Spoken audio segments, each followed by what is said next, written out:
two things occurred to me. One is when you guys were talking about age, it occurred to me and the way Biden is treated. It occurred to me that it may just be that ageism is the last acceptable prejudice.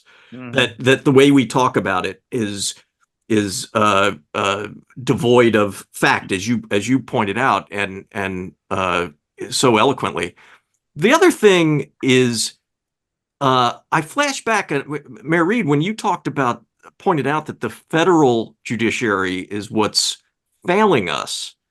I flashed back to the 60s and when JFK was president, and it was the federal intervention that supported and campaigned for civil rights. They were that. So it's almost like we have a reverse. Oh, it is states' rights thing going on now. States' rights used to be code for prejudice, and now states' rights are the things that are protecting the union. That's why Larry Platt can always come to the cookout. That's why you can come to the cookout, bro. That's right. No, it is a reversal of that. I think that's a brilliant point.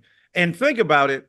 Even though Kennedy was tricky, right? JFK, because he'd be telling those Alabama judges down there, calling black people the N-word. Hey, just hang in there, blah, blah, blah. And he'd be telling, so he's speaking out both sides of his mouth. But your point is really brilliant in the sense that we've had a reversal of fortunes because the federal government, and it's still, look, we need to deploy the federal interests in defense of vulnerable populations locally. But look, we got governors who ain't taking money because they don't want to be down with no progressive liberal scheme.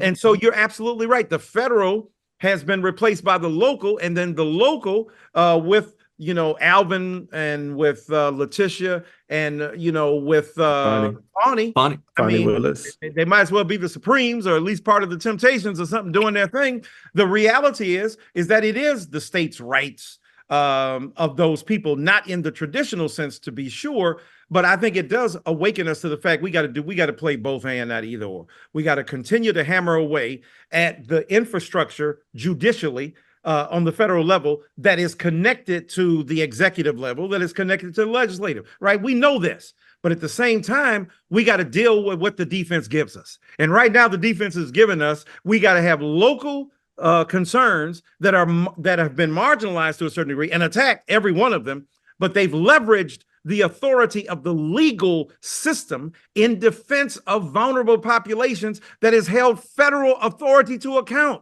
Because what's astonishing is not simply that he's the first president to become a felon, but that it happened as a result of a state law that the Republicans usually favor above all else. So I think that's a brilliant point, but we got to play both sides of the street there. Yeah.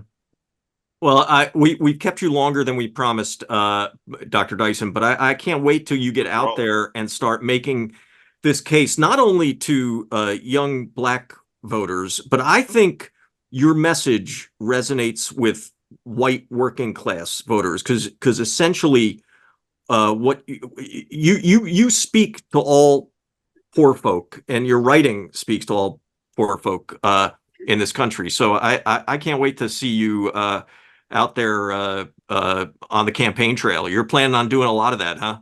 Oh yeah, I'm gonna be out there, man, because I'm gonna try to steal, some of my ideas to steal. I'm gonna try to steal Mayor Nutter's idea, man. I'm taking it to the White House immediately. Yeah.